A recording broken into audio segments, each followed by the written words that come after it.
about healthcare policy, but you don't shut the government down. You don't use your policy disagreements as leverage to not pay our troops, to not have essential services of government actually function. You don't say the fact that you disagree about a particular tax provision is an excuse for shutting down the people's government and all the essential services that come along with it. If you look at what Chuck Schumer has said in the past consistently, it's whatever our disagreements are, let's negotiate with them.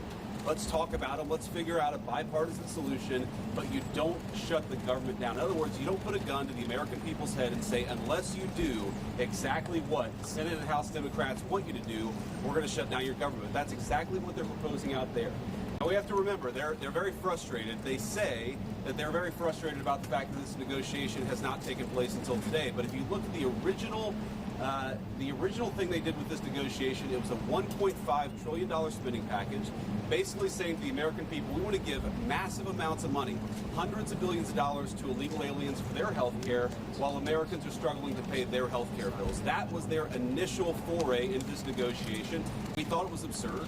We told them it was absurd, and now they come in here saying that if you don't give us everything that we want, we're going to shut down the government. We think that's preposterous. We think it's totally unacceptable, and we think the American people are going to suffer because these guys won't do the right thing. I want to make one final point here. You will hear a lot from Senate Democrats, from House Democrats about the fact that American health care policy is broken. Well, we know that American health care policy is broken. We've been trying to fix it for the 8 months that we've been in office, but every single thing that they accuse about being broken about American health care is policy that Democrats have supported for the past decade.